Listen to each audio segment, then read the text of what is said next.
From the Pinarello store in London, welcome to the GCN Show. Welcome to the GCN Show. Coming up this week, are more attractive people faster cyclists? I mean, it sounds like a very stupid question, but science says yes. We have got the lowdown. We have also got some hot new tech, and a very surprising fact about Mathieu van der Poel's World Championship win.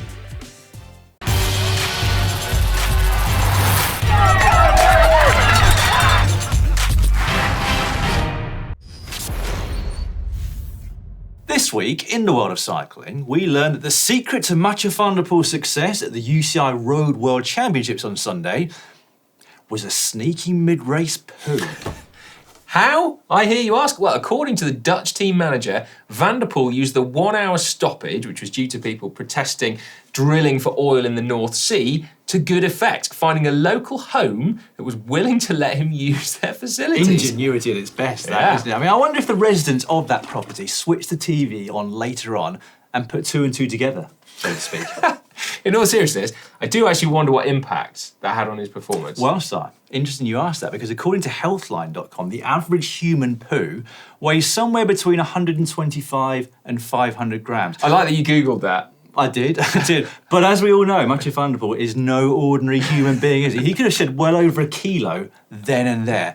Enough to also then drop Wout van Aert in his race-winning attack. Well, if any of you saw Dynarod en route to a remote residence around lunchtime on Sunday, let us know. I tell you what, if the UCI get wind of this, pardon the pun, they'll probably ban it, wouldn't they?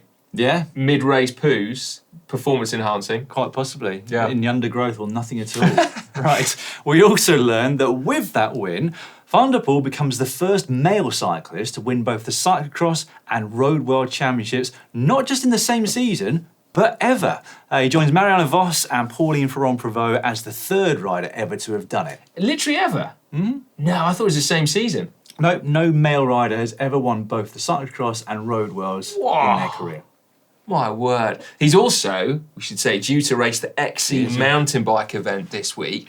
That will be a big ask to win that as well. But you never know, perhaps a well-timed dump could help him there as well. Yeah, Right. if you've got a house on the mountain bike course, just watch out. They'll have Portaloos there, won't they? Anyway. There will do, Yeah, right. Moving swiftly on, we also learned that fans of Peter Sagan can now stay in his new Peter Sagan hotel in his hometown of Zilna in Slovakia. Got various rooms, doesn't it? Including a Tour of Flanders room and a Tour de France room amongst others. Plus there's a gym and a restaurant. A couple of them quite garish, sort of lime green affairs. Yeah, I wouldn't go for the Tour de France room. Now, if you're wondering which room you can find Peter in, he'll be in the bar. I expect he will in retirement, won't he? Finally, we learned that being more attractive might make you a faster cyclist and vice versa. Which could explain a lot, couldn't it? So this is from a study which rather unbelievably has taken us 9 years to find. How is that possible that we didn't see this before? But yes, it was published all the way back in 2014 by the Royal Society and analysed the attractiveness to performance ratio of riders at the 2012 Tour de France. Which year did you race it again? 2010. Dodged the bullet there, I think didn't you, I mate? did dodge a bullet, yeah. It does mean that this study focuses solely on male attractiveness. As far as we know, this hasn't been replicated on the Tour de France Femmes avec Zwift yet. Anyway, the study used 40 of the official Tour de France headshot photos of 40 of the riders who were participating that year, and then created 2 online surveys which were sent to just over 800 participants. 70% of whom were apparently female. Now, each participant was asked to rate each of the riders' attractiveness from 1 to 5, with 5 being the most attractive, as well as a score for their masculinity, which can correlate apparently with attractiveness, and their likability, which was based on the type of facial expression that they were pulling for said photo. Now, to assess how successful a rider was during the Tour de France, Dr. Eric Postma of the University of Zurich looked at the time taken for the prologue and the individual time trials and the overall time taken to complete the race minus those individual tests. Now, the detailing and methodology and statistical analysis, well, it was a little bit over my head. So not just an unattractive face, then, are you? No, very good, Si. But anyway, it sounds like the authors knew what they were doing when I read through it. So let's skip to the results, shall we? Go on. The authors concluded that A, there is a significant variability in attractiveness of Tour de France riders. No surprises there. No surprises there really at all. But B, the 8 riders who performed best in the prologue time trials and general classification had an attractiveness rating 25% higher than the average. My word. So in this study, better looking riders did perform better. Why? Well, Dr. Posma pointed to history in that men who have good endurance are theoretically deemed more attractive to partners because they'd be better be able to feed a family during times when you needed to catch your own food. Conversely, it may be deemed that whilst men who look strong will probably be able to successfully kill their prey, they might not be able to actually catch the prey in the first place. That's the theory. I love the thought of these like big muscly dudes running around struggling to try and catch rabbits or something. Yeah. Conversely, you got Mark Beaumont who could just like track any prey to Around the world. exhaustion. Start chasing it in Africa, end up in Australia. He'd have saber-toothed tigers and stuff hung up on his wall, wouldn't it?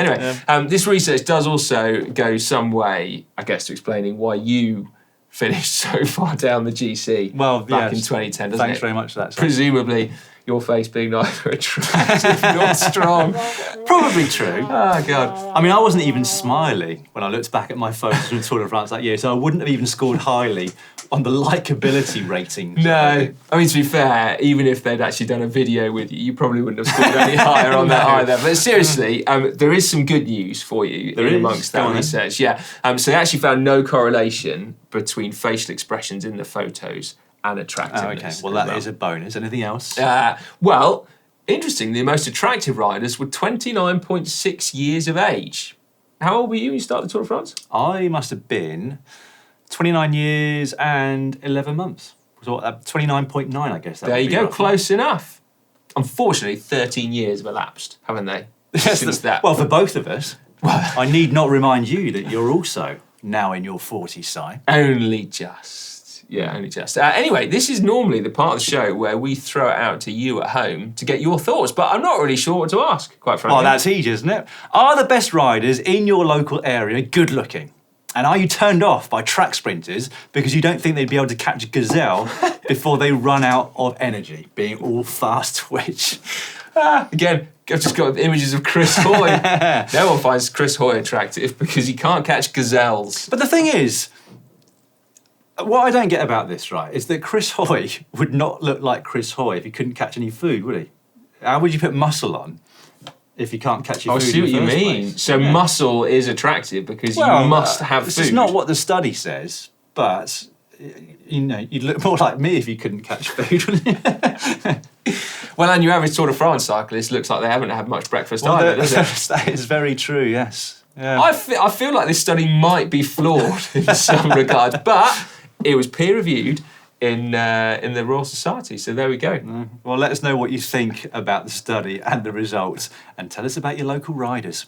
Do you know what I also can't work out about this study is presumably because Bradley Wiggins won that, and therefore he's the most attractive rider in the Tour de France. You don't understand that?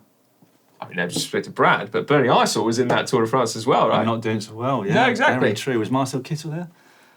Can't It remember. didn't seem like the study took into account sprint victories today. There we go. Anyway, maybe we should write our own paper. I don't think Kittel was there, was he? Cavendish won 3 or 4 stages for Sky that year. Oh, we did too, yeah. Anyway, we're just rabbiting on here now. I'm really interested in the comments this week.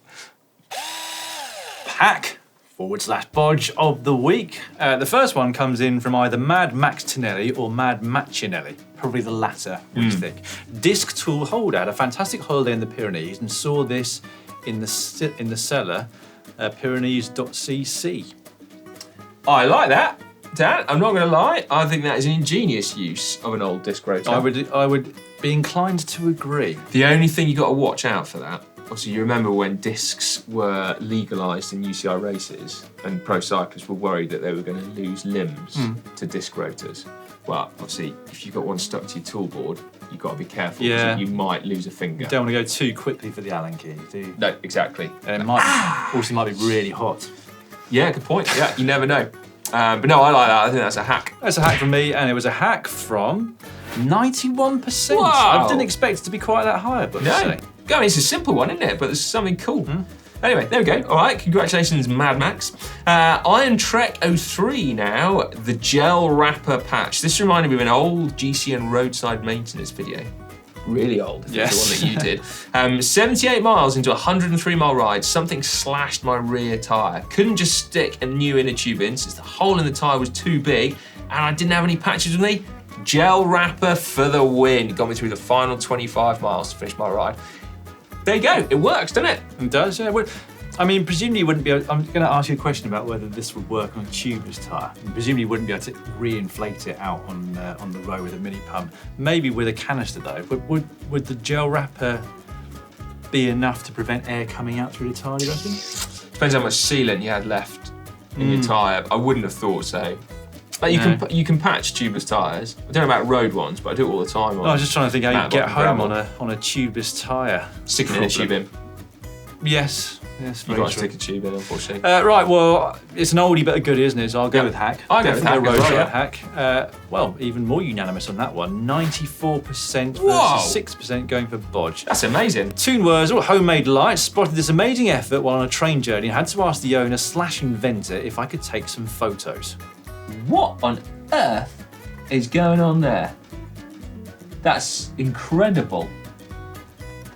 I also like the control panel that they've got. This is like the most kind of 70s looking. And what are the spotlights pointing down at the front wheel as well? Like illuminating. I don't understand. I mean, those do seem a little bit excessive, don't they? The floor illuminators. They do. I like the dual use of the big plastic box at the back, which looks like it homes the battery. Oh yeah. As well as whatever else you want to put in that container. High-vis jacket, yeah, that's cool. I mean, I like the ingenuity here, Dan, but I will say, I think bike lights are typically really good value. Yes. Do you know what I mean? Like you can get a really nice light, USB rechargeable, few hundred lumens for like not much money. Also, this looks very low rent, doesn't it? I mean, if lights had an attractive scale of 1 to 5, that would be a 1. It would, absolutely. That light would not win the Tour de France, would it? No way. Yeah, I'll give you that Bodge. I'm really sorry, because someone's put a lot of time into that. Yeah. And probably money as well, let's face it. There's quite a lot of bits there that you wouldn't have. There's a lot going on the more you look at it, you know, the wooden bracket, etc. But it's the white plastic that's, I mean, no, not for me. No. I'll say Bodge. Yeah, Bodge. 65% of you said Bodge. Which makes me wonder what the 35% of you that thought that was good are thinking. But anyway, I mean, obviously lights are good, so we should applaud that. Very true. Finally this week, Bo Beta Jones, why rent strapped to drop bar? Sometimes it's nice to have a normal sized tool along for the ride. Maybe if you have a new bar or stem or experimenting with saddle height. I mean, I agree that sometimes it is nice to have a normal sized tool along for the ride. Well, the thing is, you can... I wouldn't take a Y wrench. No, I was about to say the same thing. You can take proper Allen keys in your pocket if you need to. You only need 2 or 3 sizes to adjust most things, unless it's cranks on a bike. So, no need for that. 3 nice ball-ended Allen keys fitted neatly in your pocket would be a lot. I mean, what? Yeah, that's just... Hopefully they're having a joke. Also, I feel like a multi-tool does do the job of some minor adjustments to height and reach, etc. when you're out on a ride. So very that's a true. Bodge for me. Yeah, massive Bodge from me as well. 82% of you lot thought that was a Bodge as well. Yeah, not surprised. Bad luck, Bo Beta Jones. Try again next week. As all of you can, in fact, just upload your hacks and bodges to the GCN app. There's loads on there as well, aren't there? We never get to talk about and share. Yeah, upload yours or other people's. And if you're wondering whether or not it's going to be voted a hack or a bodge, maybe say that you saw it somewhere. Saw this on the train today. What do you reckon? This isn't the lighting system that I spent 2 years developing. Yeah. And now it's time for cycling shorts. Cycling Shorts now and Canyon have just unveiled their most expensive ever bike. And it's got no gears and no brakes because yes, it's another new track bike. After the Hope Lotus super fast shopping trolley from last week, feast your eyes on this. Well, that is one funky looking bike, isn't it? It is fast though, obviously. Canyon say that it's their fastest ever and it's already racked up 2 world titles at the World Championships in Glasgow. One for Chloe Dygert, one for Team Denmark, both of whom were heavily involved in the development of that bike. Yeah. Now, we did say it was expensive. £18,999 or €20,000. Wow. Not much. Not much. It's a lot. I was going to say that is quite a lot. Anyway, sticking with new tech briefly, Specialized released their new Tarmac SL8 during the men's road race. I guess banking on Evenepoel winning upon it. Yeah, a bit of a gamble, that. We should say, shouldn't we? Fair play to Evenepoel for finishing that road race. Yeah, credit to him for that. Because he didn't need to, did he? But honouring the jersey. Yeah, especially with the time trial coming up, which is a big goal. Yeah, I like him even more. Oh, he's been great in interviews this year. Yeah, given how many interviews he's done, probably before or definitely after the ones that we at GCN Plus and Eurosport do with him, he always takes time to really think about the answer to the questions that he's being given. So yeah, fair play to Abe. Apparently he was really good on Garrett Thomas and Luke Rowe's podcast. Oh, I did listen to that, yes. Yeah. I haven't yet. Anyway, as expected, the new Specialized Tarmac SL8 is stiffer, lighter and faster than before. More interestingly though, we did find out about the Beluga-inspired head tube. Yeah, Right. So it's called the Speed Sniffer. Nice. As in, they literally have called it that. Right. Anyway, moving away from this new tech, we saw a report this week that says that authorities in Japan are looking to change a law in the country that would allow police to fine law-breaking cyclists. Yeah, so this is in response to an increase in the number of cyclists on the roads and a rise in accidents. So apparently, out of the 7,107 serious or deadly incidents involving bicycles in 2022, about 70% were the result of cyclists actually breaking the law. Yeah, it also comes off the back of police, doesn't it, recommending that the Minister for Education in Japan be charged for crashing into a pedestrian whilst he was on his bike. Yeah, fair enough as well, you know. Like, I don't think we can complain about getting fined for jumping red lights because we expect drivers to take responsibility for their actions as well, don't we? So yeah, I feel like, you know, we have to as well. Yeah, the only thing that is a bit weird is how they would enforce it, because then you end up going down the number plate route. Oh, well, let's not start that on today's show. No, because that would be terrible. But we will stick with urban cycling for just a second, because the Los Angeles City Council unanimously voted to approve a new $60 million contract for a new section of LA River bike path. Yeah, which sounds like great news, doesn't it? Segregated bike paths are awesome, and the more the better, frankly. Now, here is an interesting glimpse into the future, Dan. So, high-end e-bike manufacturer Stroma has announced that they're working on solid-state batteries in partnership with TD High-Tech Energy. And according to interesting engineering, the advantages are super fast charging in as little as 12 minutes, greater safety, and also consistent performance across wider temperature ranges. Yeah, most excitingly though, solid-state batteries could potentially store double the amount of energy by volume and by weight compared to what we have now, which feels a little bit like the holy grail, doesn't it? Although it probably won't come cheap. It's also still a couple of years away, but it's a glimpse as to how the e-bike market could change very quickly in the very near future. We've also got a correction corner now to a show from a few weeks ago, thanks to Graham Smith for pointing this out, regarding the welcome to the GCN show that day. That's right. So Graham says, John is not in Middletown, Rhode Island. Do you think that's what Graham sounds like? I doubt it. Probably not. Anyway, John is apparently in Portsmouth, Rhode Island. Graham then says, I mean, if he had looked across the street from the cow pen he's standing outside at Escobar's farm on Middle Road, the Portsmouth Town Hall is right there. Graham should know, he says, because he is the local legend on that Strava segment. Congratulations. Though, to give John his due, he ranks about 10th on the 10-speed spokes top 100 on Strava, whereas Graham, he says, languishes around the high 20s on a good day. Well, there we go. Good to have finally cleared that up. Well, absolutely. I was wondering. Anyway, finally, do you fancy stepping into Tadej Pogacar's shoes? Yes, please. Over on the GCN Tech now, we've got a competition to win some of his signature DMT kicks. Alex unboxes these bad boys in a tech video today. If you want to go straight to the competition, we'll put a link in the description just down below so that you can do that. Different laces. Well, yeah. Some more laces in there. These are absolutely beautiful, aren't they? Yeah. They are That's not what my Van der Poel size. could have done with those on Sunday, couldn't it, the Worlds? He could, yeah. Wouldn't have broken the lace, I don't No, he would not. Credit to his shoes for staying on his feet without his... With that amount of power as well. Yeah, without a boa. Just goes to show you don't need to pull up, do you, on your pedals. Well, I have been doing pull-ups recently. Actually, no, chin-ups. I thought I was doing pull-ups, but they're chin-ups. What's the difference? Chin-ups like that and pull-ups like that. Is that right? Way harder to do a pull-up. I'd go up to like 10, 11 chin-ups. No. Yeah. And then I went to pull-ups and I did 4.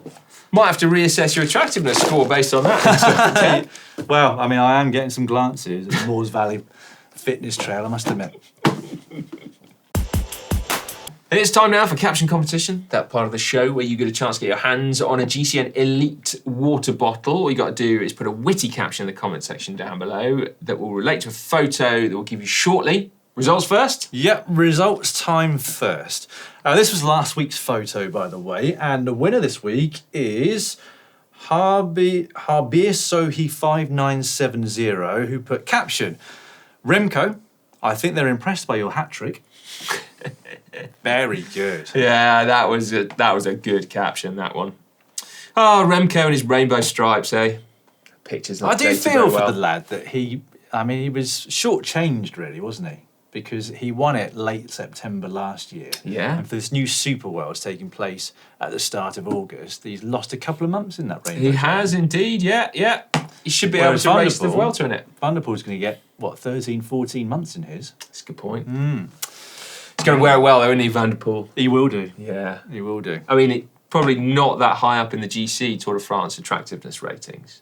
But he's a good-looking guy. Well, that's it. I mean, the good thing is, like, if it was Wout van Aert who'd won it, he'd be probably in the green jersey or the yellow jersey after stage 1 of the tour. He wouldn't get to wear it for the rest. I see what you Van der mean, Poel yeah. doesn't, I mean, he has been in the yellow jersey for a few days, hasn't he? But you'd imagine you'll see the rainbow stripes more. Same goes for Evenepoel. I mean, the amount of times this year he's been in the pink jersey or Yeah. other leaders' jerseys. Yeah. I'm starting to feel for Wout. I know it's a slight segue in the middle of Caption Competition, but I've got to say, I'm a massive Mathieu Van der Poel fanboy, as you all know. But now I'm starting to feel like actually perhaps I'd like Wout to win a big race again. Yeah. I know what you mean. He's like getting to that point where he's almost always the bridesmaid and never the bride, isn't he? He's too good not to have all of these races in his Well, palmares. I tell you what, it'll be criminal if he doesn't win a cobbled monument before the end of his career, won't it? It will. Yeah, Anyway, absolutely will. we should get back to caption competition. We should, is yeah. This week's photo from the Tour de Land. This is Kenny Elissonde of Lidl Trek. I knew I shouldn't have bought a skin suit from the middle aisle. Buy cheap, buy twice. That's good, mate. I like that. I mean, the photo in and of itself is a cracker. Poor old Kenny with his little belly button poking out. I bet you couldn't believe when you saw that photo. If only I'd remembered to zip back down over my belly button Yeah. when I crossed the finish line. Or just not got up on the bike as he crossed the finish line. That's Anyway. a good point, yeah. It's one of those aero holes, isn't it? A Trek aero hole, just not on his bike. Anyway, right. Crack on in the comment section down below and we will pick a winner next week. There's a lot coming up for you this week on both GCN Plus and our GCN YouTube channel. But first up, a few comments from last week, starting underneath last week's show with this one from Sean is Batman. Hi, Sean. Ragbri equals party pace plus beer. I can't come up with a reason why Dan Lloyd has not done the event yet. It's true. Party pace is my kind of pace these days. Yeah. Yeah, regular stops. Maybe I mean, next time. There is no reason, just lack of invite. Really. Basically, yeah.